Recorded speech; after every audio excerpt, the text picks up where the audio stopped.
की आवश्यकता पड़ेगी। तो सबसे पहले जो हमें टूल्स की आवश्यकता पड़ेगी वो RT809F प्रोग्रामर, जिसके बारे में आप सभी लोग जानते हैं। जो नॉर्मल टीवी के सॉफ्टवेयर है लगभग 100 से 110% ये कर देगा, उसमें कोई शक नहीं है। क्योंकि जो नॉन स्मार्ट हमारे सॉफ्टवेयर होते हैं वो पेनड्राइव सॉफ्टवेयर नहीं होते हैं, RT809F की फाइल होती है, हम सीधा प्रोग्रामर के द्वारा उसको SOP से या फिर निकाल के हम उसको चढ़ा सकते हैं। इस प्रोग्रामर से भली बात ही आप लोग परिचित ही होंगे। RCS लगभग सभी टेक्नीशियन के पास होगा जो छोटे मोटे हमारे LED टीवी के काम करते हैं। दूसरा प्रोग्रामर हमारा आ जाता है RT809H। इस प्रोग्रामर के द्वारा हम सॉफ्टवेयर RT809H जो चलाता है वो H चला लेगा, कि दोनों की एप्लीकेशन सेम है, कोई डिफरेंट नहीं है। लेकिन UEFI और EasyJetX के लिए थोड़ा सा आप लोगों को उसमें दिमाग लगाना पड़ता है। अगला प्रोग्रामर जो होगा UEFI। आज UEFI के बारे में बताया जाएगा, मेरे पास नहीं है, कौन बहुत सर के पास भी है, चंद्रशेखर सर के पास है। इस UEFI के अंदर क्या कर सकते हैं हम, eMMC हेल्थ को रिपेयर कर सकते हैं वन टाइम। जो लोगो हैंग आता है, लोगो हैंग में क्या है, हमारे eMMC जो है वो 10 से 20% पे चली जाएगी, तो वो लोगो हैंग से बाहर नहीं निकलेगा। ये eMMC का फॉल्ट होता है, क्योंकि उसकी हेल्थ खराब हो जाती है। हेल्थ खराब के होने के कारण वो लोगो हैंग से बाहर निकल, चाहे आप रिकवरी फाइल डाल लीजिए, चाहे आप उसको रिकवर कर लीजिए, चाहे पेन ड्राइव फाइल डाल दीजिए, लेगा सब, लेकिन आके भैंस के आगे बीन बजाए भैंस गए पगुराए, वो वाला हाल है। आप कुछ भी कर लीजिए, वो अपना ही धुन में रहेगा, वो लोगो हैंग से बाहर नहीं निकलेगा जब तक उसके पार्टीशन मतलब है आपके उसके जो हेल्थ गड़बड़ है उसको आप रिपेयर नहीं करेंगे। तो ये eMMC में हेल्थ रिपेयर हो जाती है, कौन सा हेल्थ रिपेयर हो जाती है ना, वन टाइम वो भी मेरे हिसाब से। लेकिन आपको काम चलाना चला सकते हैं, लेकिन अब क्या है, नया बोर्ड स्क्रैप में बोर्ड मिल जाते हैं, क्योंकि इतनी टीवियाँ टूटी है ना इन 15 सालों में कि नई टीवी का बोर्ड आराम से मिल जाता है। अगर आप उसको बदलते हैं तो एक बार आप भी सर्टिफाइड रहेंगे कस्टमर से। अगर बोर्ड के नाम पे आप पैसा ले सकते हैं, लेकिन सॉफ्टवेयर के नाम पे पैसा कितना मेहनत कर लेंगे, बहुत ज़्यादा देगा, 1000 रुपये देगा, वो भी बहुत रोग आगे देगा, 1000 रुपये वो भी नहीं देगा। लेकिन आप उसका बोर्ड चेंज करेंगे तो बोलेंगे मार्केट से 2500 का बोर्ड आया तो आप 5000, 4500, 3500 उससे आराम से ले सकते हैं, 9 बिंदा तो चलेगा। तो इसीलिए सॉफ्टवेयर का काम थोड़ा सा खराब हो गया स्पेयर पार्ट के चक्कर में। नहीं तो पहले था सॉफ्टवेयर का काम, लेकिन अब उससे ज़्यादा टीवियाँ मिल जाती हैं। कोई भी ब्रांड ले लो, अभी डाल दो ना स्पेयर पार्ट ग्रुप में, फटाफट रेट बताने लगे 3500, कोई अगला बोलेगा 4000, दूसरा बोलेगा 4500, तो कोई बोलेगा 1800 मिलेगा। तो भाई जिसका ठीक लगता है मंगा लीजिए, डाल लीजिए, काम आपका हो जाए, ठीक है। तो इसके अंदर ये है। और अगला प्रोग्रामर जो है वो है EasyJetX प्लस। ये समथिंग कितने का होगा, कौन भाई? EasyJetX 52,000। बताइए, अगर हम 50,000 1 लाख रुपया कहीं और इन्वेस्ट करेंगे, खुदा न खासा हम अगर बात करें, 50,000 तनी बनी रकम नहीं होती है।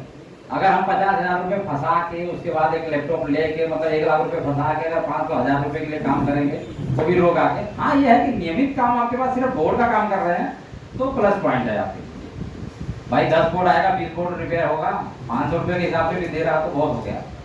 एक पैनल बनाने वाले से ज़्यादा छाप सकते हैं, तो कोई पार्टिकुलर फिक्स एक काम के लिए ठीक है। लेकिन जैसे हम मल्टी काम करते हैं उसमें 50,000 रुपये फंसाना थोड़ा सा डाउट लगे। हाँ नमकीन के साथ दीजिए, कोई दिक्कत नहीं, ठीक है।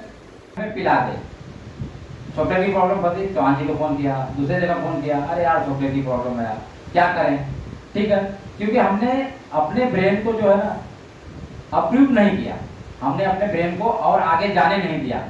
क्योंकि हमारा जो काम है, जितना हम इसके अंदर घुस के काम करेंगे ना, उसके बाद देखेंगे आप काम करेंगे तो 7 दिन काम, सॉफ्टवेयर का बहुत दिन नहीं लगेगा, 7 दिन आप सॉफ्टवेयर के पीछे पड़ जाइए एकदम हाथ धो के। उसके बाद जब सीख जाएंगे ना, चलेंगे यार, इससे ज़्यादा क्या माथा खराब करना, ठीक है। उसके बाद आप सॉफ्टवेयर को भूल जाएंगे, एक तरफ रख देंगे, चुपचाप जब कभी काम पड़ेगा तो कर लेंगे, नहीं तो जरा नहीं, ठीक है। लेकिन जब तक उसके बारे में नहीं जानकारी तब तक इच्छा बहुत प्रबल रहेगी।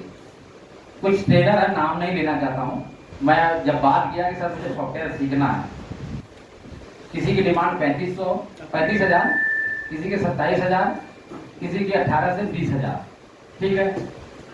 इतनी इतनी डिमांड थी। तो मैं बोला छोड़िए, इतनी बड़ी डिमांड है तो भाई मैं खुद रिसर्च करता हूँ आखिर में सॉफ्टवेयर है क्या चीज।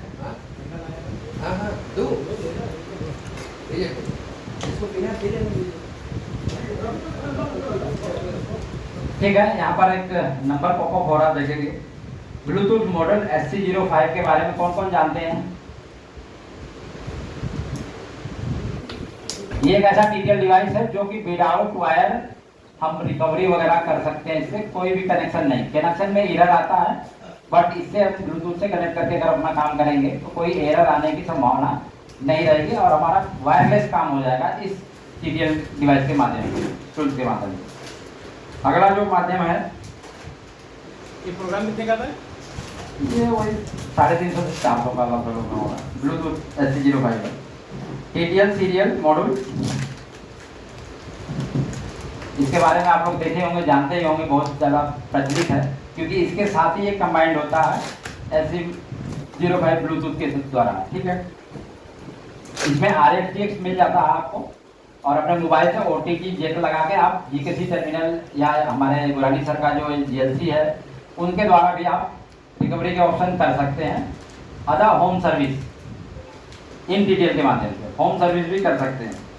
और अभी वो मार्केट में आ गया नया वाला, कोई 1500 का बेच रहा, कोई 3000 का बेच रहा, कोई 2500 का बेच रहा। लेकिन ये सब जितने टूल्स है सिर्फ चाइना को रिकवर करेंगे, अदरवाइज कंपनी से इनका कोई ताल्लुका नहीं है, ध्यान रखिएगा। सिर्फ चाइना बोर्ड को ही रिकवर करेंगे और कुछ चिपसेट जो कि एम स्टार के ज़्यादातर पानी दिए तो हैं, एम स्टार के जो चिपसेट है उनको ज़्यादातर, बाकी कंपनी में ये आके सिस्टम सब फेल हो जाता है क्योंकि कंपनी का जो है सिक्योरिटी वो भी तोड़ नहीं कोई पाएगा। ठीक है, EMC ही करना पड़ेगा लास्ट, लेकिन EMC में भी सिक्योरिटी होती है, वो बहुत सारी चीज़ें वहाँ पर देखना पड़ता है, फॉलो करना पड़ता है। ठीक है, लास्ट हमारा CL341। इस प्रोग्रामर को किस किसने देखा? CL341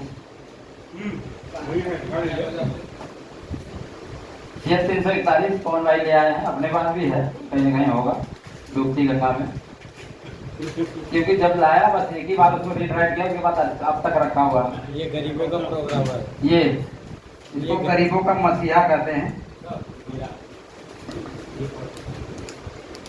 मतलब टेक्नीशियन साथियों का मसीहा। ठीक है, इस छोटे से प्रोग्रामर के कारण ज़्यादा से ज़्यादा 300 या 350 का इतना ही होगा। ये इसके द्वारा हम नॉर्मल मदरबोर्ड के सॉफ्टवेयर कर सकते हैं। RT809F से कंपैरिजन करता है। ये किधर है आप? ये ना सब ये प्रिंटर तो लीजिए ना, इधर है, दिखाओ FH दोनों प्रोग्राम रखा हुआ है, ये नीचे बोर्ड के नीचे में उधर। ये सब करके ये लीजिए ना। हाँ, इजी कर लेंगे इसको। ये भी दे। ये जो मैं डिटेल और प्रोग्रामर है F और ये CL341, ये दोनों सेम काम करेगा, इसमें कोई दो राय नहीं। चाहे आप इससे इसी के अंदर यही है, बहुत ज़्यादा उसमें ना डब्बा बना दिया और कोई दिक्कत नहीं, सेम कहा जाए तो दोनों के एप्लीकेशन अलग है काम करने के। लेकिन H जो है वैसे थोड़ा अलग है, दिखाइए H वाला। हाँ ये दिखाइए।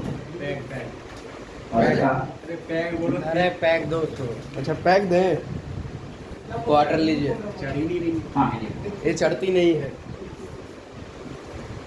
और ये है RT809H प्रोग्रामर। देखने से ही बड़ा बना दिया, तो भाई बड़ा बनाया तो पैसा भी तो बड़ा लेगा, लेकिन इसमें काफ़ी आइटम भी है, खोल खा के मैंने देखा बहुत सारी आईसियाँ लगी हुई हैं, तो भाई आईसी को पैसा तो लेगा। लेकिन इसका एक बच्चे की आवश्यकता पड़ती है, बाप है और वो ये बच्चा है, इसको बोलते हैं EMC एडाप्टर, इतना ही 6000 का है। मेरे पास पड़ा हुआ है, लेके पड़ा हुआ है। तो पैसा इन्वेस्ट करना ही पड़ेगा क्योंकि कुछ काम करने हैं, लेकिन अब इन्वेस्ट करना मुझे लग रहा है कि ना के बराबर कोई फायदा नहीं है। मार्केट में बोर्ड अवेलेबल है, इसलिए सॉफ्टवेयर के पीछे बहुत भाग दौड़ी करने, इतने पैसे खर्चा करने की आवश्यकता नहीं है। लोगो हैंग से हो जाता है, बोर्ड चेंज कर दीजिए, कोई दिक्कत। लेकिन मैं ऑप्शन सारे बताऊंगा आपको किस तरह करना है। ठीक है, मैं अभी कोई ऑडियो वायरल होगी, चौहान साहब बोले कुछ नहीं होता, यही से पैकअप करके बोर्ड डाल दीजिए। ठीक है, ऐसा भी कहने वाले कहने लगेंगे कि उन्होंने तो कुछ बताया ना, उन्होंने बोलते यहीं से पैकअप, सॉफ्टवेयर का काम करना है, नहीं नया बोर्ड डाल देना। ठीक है, तो आइडिया सब बताएंगे, आप करना आपका काम है। आपको क्या ये चीज लगता है, या तो आप भी इजी जेट क्लास ले ली, 50,000 खर्चा कर लीजिए। 50,000 में पता नहीं कितने सेट बना लेंगे और हमको लग रहा 10 साल में उतने 50,000 के फॉल्ट नहीं आएंगे।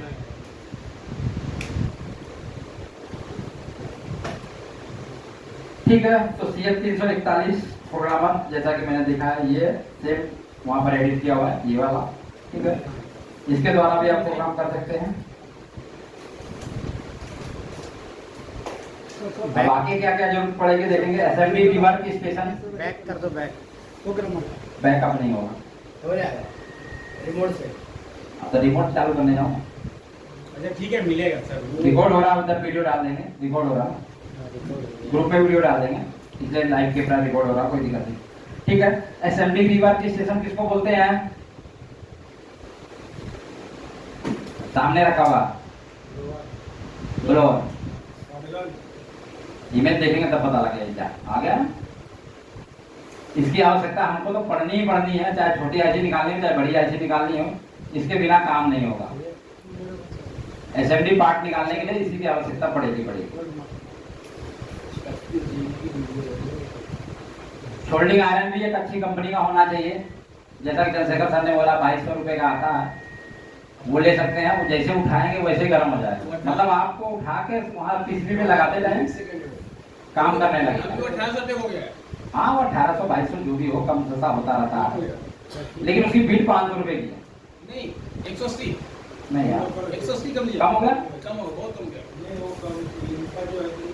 इनका दूसरा होगा ना, दिखा रहे हैं, इमेज दिखा रहे हैं। अगर यही होगा तो देख लीजिएगा। एक तो ये है अपने पास रखा वो ब्लू कलर का, देखते हैं उसकी टाइमिंग ये 350 से 500 रुपए तक मिल जाता है। लेकिन पैनल पे काम करने के लिए सबसे इजी मेरे को यही लगता है, क्योंकि बारीक का बारीक है। मोबाइल वाले सबसे ज्यादा इसी को यूज करते हैं। कौन भाई? D12 हमारे पास है, करते हैं ना, मैक्स का मुझे भी बड़ा पसंद आता है। मैं खुद बना के रखता हूँ। हाँ, मुझे बड़ा पसंद आता है, क्योंकि इसका टेम्परेचर उतनी गर्म नहीं होती जितना हमें आवश्यकता पड़ती है। ये तो उतना गर्म होता है जितने काम करना होता है। वो टेम्परेचर आयरन जो है वो इतना ज्यादा हीट हो जाता है, वो बिट काली हो जाती है। फिर अगर कोक पे सोचेंगे लगाने के लिए ना, अगर उसको ऐसे कर देंगे तो पूरा वो साइड कोक का पूरा वही आइसोलेशन ही उखाड़ देगा। वो एक दूसरे से शॉर्ट हो जाएगा। एक बार कोक साइड कोक शॉर्ट हुआ, आप उसको छुड़ाते रहो। तो इसलिए ये 90 डिग्री में काम बड़ा बढ़िया करता है। शॉर्ट करने के लिए, सीधी सीधी जंपर करने के लिए ना, ये वाला बारीक वाला का यूज कर सकते हैं साइड कोक के लिए। बाकी पीसीबी में काम करने के लिए कोई भी करिए, कोई दिक्कत नहीं। ठीक है, एक ही किए हो क्या एडिट में, दूसरा वाला नहीं किया ना। और मल्टीमीटर भी एक अच्छी कंपनी का होना चाहिए, जैसे फ्लूक हो गया। फ्लूक नहीं ले सकते तो आप मेरे पास जो मैकेनिक का है, अभी ये वाला देखेंगे, किसका दिखाना है, हॉकी का है, M9 करके है, ये ऑटो प्रोटेक्शन है। या फिर आप मैकेनिक का ले सकते हैं, ये फ्लूक का, इसमें जो इमेज चला फ्लूक का है, बढ़िया है। ये भी मीटर बढ़िया है।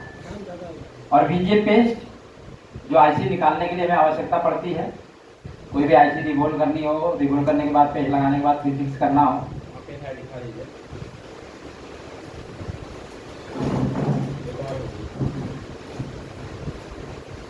ये इधर लगा होता है, इधर पीछे से। अब हम यहाँ डॉक्टर का भी काम करेंगे, इंजेक्शन वाला काम है ये। इधर पीछे लगाएंगे और इधर दे देंगे।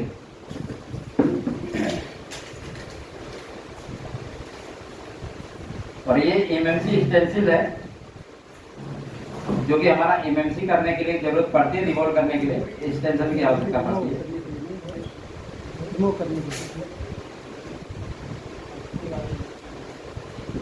VGA पेस्ट के साथ साथ दूसरे पेस्ट का भी आप प्रयोग कर सकते हैं, मैकेनिक के बड़े छोटे पेस्ट का। रिवॉल्विंग PPT पेस्ट, सारा चीज एक ही डाले पेस्ट। PPT पेस्ट क्या होता है? एक बॉल्स बनाने के लिए पेस्ट होता है, एक तरह का वो समझ लीजिए शोल्डर ही होता है। उसको हॉट गन देने के बाद, हम जैसे हॉट गन देते हैं तो वो आपस में मतलब शोल्डर बन जाएगा। अभी तो वो पेस्ट दिखाई देता है, लेकिन जैसे हॉट करेंगे तो पेस्ट बनेगा। उसके लिए पवन सर, अभी पवन सर का चैप्टर आएगा MMC का, तो आपको दिखाएंगे कि लोगो हैंग की फाइल जब हम MMC को निकालेंगे तो उसके अंदर लोगो हैंग में किस तरह का जो हमारा हेल्थ खराब होता है तो वो कितना हेल्थ खराब होती है तो कितने से कितने परसेंटेज होगा तो वो हेल्थ खराब होगी, या ईएमसी चेंज करना पड़ेगा, या वन टाइम रिपेयर करके भी दिखाएंगे, उस हेल्थ खराब वाले को भी रिपेयर करके दिखाएंगे और उसके बाद एक सही वाले ईएमसी को भी लगा के दिखाएंगे, वो लोगो हैंग से बाहर निकलेगा। ठीक है, एमआई का बोर्ड लाना पड़ेगा वहाँ से दुकान से। ठीक है, एमआई का ले आओ जिसका ईएमसी निकला हुआ। आगे और कुछ है? आप पहले खींचते। हाँ, अब सॉफ्टवेयर करने के लिए जो अगला स्टेप हमारे पास होगा, pen drive software. Pen drive software करने के लिए हमें पेन ड्राइव की आवश्यकता पड़ेगी जो कि 4 GB साइज की।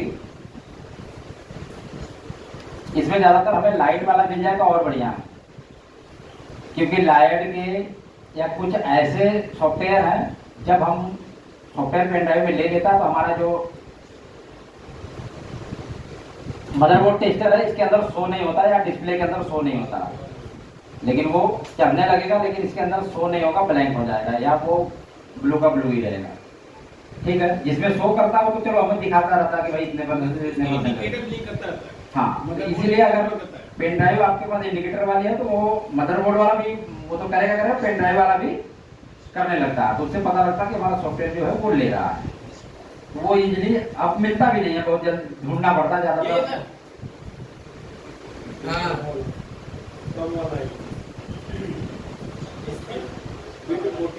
हाँ, सभी मिल रहे 5 बिट आते हैं अगला पेन ड्राइव की जो आवश्यकता पड़ेगी हमें कितने का है? 8 GB का। पेन साइज है, पेन साइज है ना, कितना है?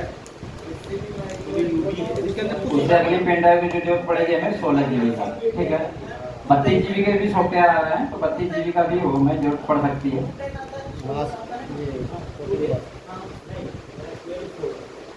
ठीक है, तो ये 4 पेन ड्राइव हमें लेना पड़ेगा अगर सॉफ्टवेयर करना। तो अभी तक हमारे पास जो 32 GB के डाटा की आवश्यकता पड़ती है रिटाइप करने के लिए, तो इतने वैल्यू के हमें अलग अलग वैल्यू के इसलिए लेना पड़ता है क्योंकि अगर हमारा 4 GB का सॉफ्टवेयर है तो अगर हम 4 GB का ही पेन ड्राइव लेंगे तो वो हमारे लिए बहुत अच्छी है कि उसके अंदर कुछ लैक्स हैक करने की आवश्यकता नहीं पड़ती है, ऐसा कुछ करने की जरूरत नहीं। मतलब अगर 4 GB का सॉफ्टवेयर है तो 4 GB का हम पेन ड्राइव का प्रयोग करें, 8 GB का तो 8 GB करें, तैयार 4। लेकिन नहीं है तो आप 32 GB भी कर सकते हैं, लेकिन बहुत ज़्यादा स्पेस की आवश्यकता नहीं पड़ती, उससे थोड़ा मोड़ा फर्क पड़ता है। कंपनी का मानना है कि कंपनी का कुछ मानना है कि जितने GB का सॉफ्टवेयर है उतने GB का ही पेन ड्राइव यूज करेंगे तो उससे और बेटर काम होगा आपका। ठीक है, बहुत ज़्यादा उसके लिए स्पेस भी नहीं बचेगा, आपका हो जाएगा।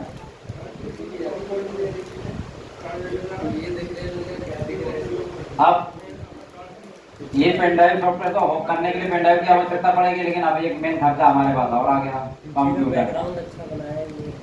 क्योंकि कंप्यूटर के बिना हाथ पैर हमारा खत्म है। अभी हम लोग जो काम कर रहे हैं इसमें कर रहे हैं, अगर ये नहीं होता तो हम इसमें क्या दिखाते आप मोबाइल से क्या क्या दिखाते। तो इसकी भी आवश्यकता जीवन में बहुत बड़ा है, क्योंकि इसकी भी आवश्यकता लैपटॉप या कंप्यूटर की आवश्यकता हमारे जीवन में बहुत ही ज्यादा है, क्योंकि अगर हम अपग्रेड रहेंगे तो हमारे बच्चे अपग्रेड रहेंगे। हमको तो गधा घास में इसमें आता था जब हम सॉफ्टवेयर का काम करने गए थे, दिल्ली के अंदर सीखने गए थे कि कंप्यूटर का होता, कीबोर्ड का होता है, आज तक नहीं सीखा था। लाइसेंस बनवाने गया तो वो भी दलाल को पैसा दिया, एंटर करिए एंटर करिए, बस एंटर दबाना था, कुछ नहीं पता कि क्या है क्या नहीं है, मॉनिटर सामने दिख रहा, ठीक है, क्या लिख रहा क्या नहीं। तो ऐसे हाल में सीखने की इच्छा तो थी, लेकिन चले गए, लैपटॉप भी ले लिए, ऑन करना आता था, ऑफ करना आता था, क्या है क्या नहीं कुछ नहीं पता, सॉफ्टवेयर भेजे से बाहर निकल गया। जबकि जो गौरव सर थे मेरे हिसाब से हरियाणा या पंजाब से थे, GTB नगर में, और बहुत अच्छा सॉफ्टवेयर की क्लास बताए, आपको पेन ड्राइव सॉफ्टवेयर बनाना बताए थे कि आप कोई भी सॉफ्टवेयर को बूटेबल बना के किस तरह से किसी को रीडायरेक्ट करते हैं। लेकिन इतनी अच्छी क्लास आज तक मुझे कहीं मिली नहीं, लेकिन वो मेरे भेजे से बाहर क्यों निकल गया, क्योंकि मुझे जानकारी लैपटॉप की नहीं, क्योंकि हमने सॉफ्टवेयर तो सीख लिया, लेकिन हमको मान के चला हवाई जहाज हमारे पास आ गया, चलाना ही नहीं आता तो फायदा क्या, उस हवाई जहाज तो रखे रहेगी घर पे ना, तो वही हाल है। अब यहाँ पर हमें आवश्यकता पड़ेगी कंप्यूटर की।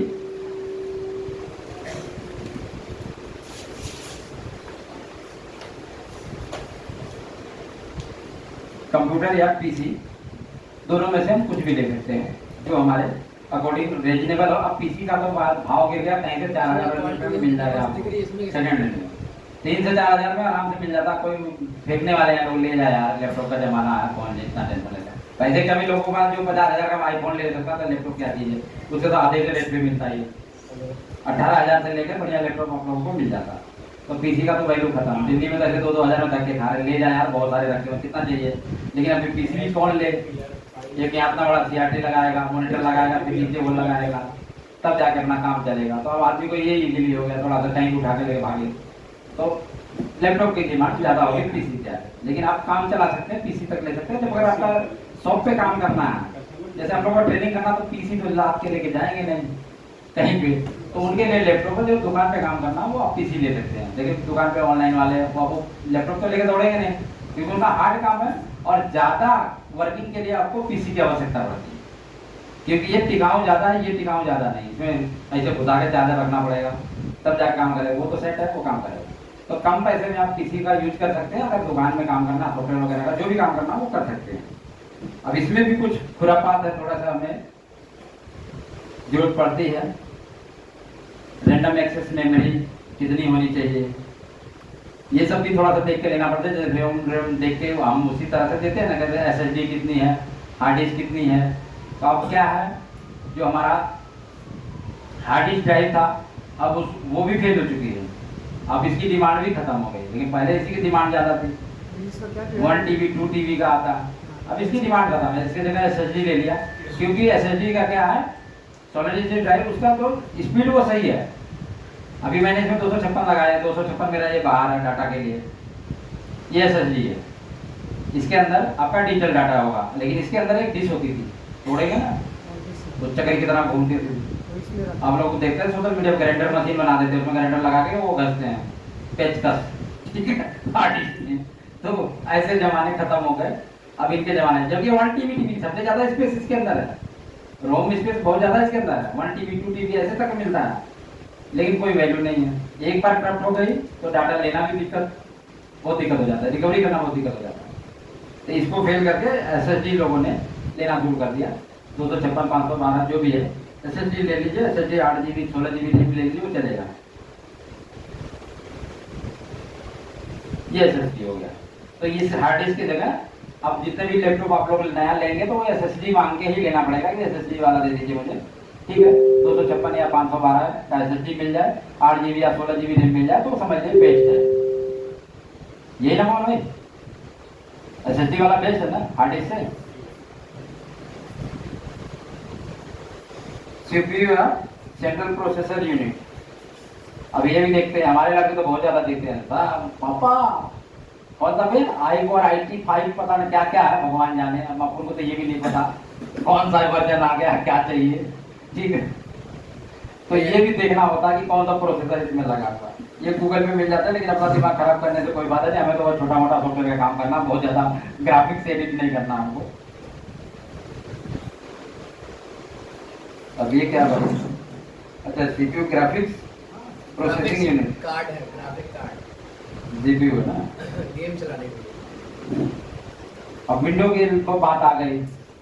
इससे पहले विंडोज 7 चलती थी। आप पहले ले लिया तो सब गेम चलाने वाला सिस्टम लगा। पहले विंडोज 7 पे हम लोग निर्धारित थे, सबसे ज्यादा याद विंडोज 7 की आती थी। कोई भी विंडोज आती थी तो विंडोज 7। लेकिन 8 आई, 9 आया, 10 आया, 11 आ गया, मुझे लगा 12 भी चल रहा है ना। 12 आ गया, वही लगा ना, 12 भी आ गया। इसका क्या ये नहीं मतलब नहीं इसका मतलब नहीं, इसी का मतलब है, वर्जन का फर्क है। ये जो नया लैपटॉप लेंगे ना उसके अंदर ये नया लेटेस्ट ही वर्जन आएगा आपका। 7 की क्या भी अभी 7 का डिमांड नहीं, 7 में बहुत सारे एप्लीकेशन ही नहीं काम करेगा हमारा। अब जो एप्लीकेशन आ रही है ना, वो एप्लीकेशन से उस पर रन नहीं करेंगे, इसलिए आपको 10 से ऊपर ही आपको जाना पड़ेगा। अभी इसका क्या भी इसका इज्जत ही नहीं। हाँ 7 का खत्म हो गया। 7 तो हमारे पास भी था, 7 चंद्रशेखर सर के पास था। चंद्रशेखर सर ने 11 डाला तो मैं भी 11 डाल दिया। फिर एक दिन खराब हो गया, फिर उसने 10 डाल दिया, ठीक है। मतलब आगे जाके पीछे आ सकते हैं, इसमें दोनों ऑप्शन है। हम टाइप गेयर भी लगा सकते हैं, कोई दिक्कत नहीं। 10 से 7 तो नहीं आ सकते। हाँ 10 से 7 पे नहीं आ सकता। आ जाता है सपोर्ट, मतलब पूरा सपोर्ट नहीं करता।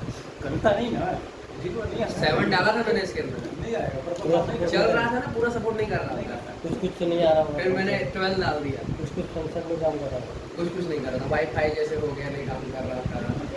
और अब ये भी एक बड़ा माजरा चल रहा है, i3 i7 i5 i12 i7, ये भी पता नहीं क्या क्या वर्जन इसके अंदर आ गए। आदमी को कंफ्यूज ही करके रख देंगे कि क्या लेना क्या नहीं लेना। ये ग्राफिक है इसका i6 i9 तक आ गया ये है। घर पे। ठीक है, तो ये तो हो गया आपको टूल इंफॉर्मेशन। ठीक है, नहीं, ये तो लैपटॉप का शुरू करना है। थोड़े ही बैक हो गया है। इधर राइट साइड छोटा भी टाइम बार बार आता है। मिनिमाइज कर रहा था। ओह, न्यू मेडिसिन हो गया है,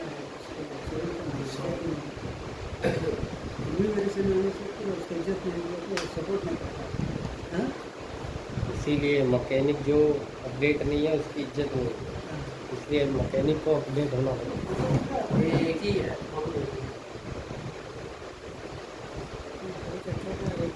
देने का इरादा नहीं था, छोटा सा खुद के उसमें काम नहीं आ सकता। कितना भी पढ़ा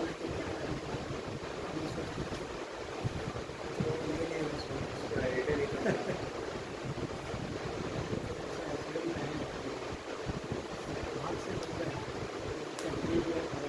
ठीक है, अब जो सॉफ्टवेयर के कम्युनिकेशन है उसको थोड़ा सा समझने की कोशिश करेंगे।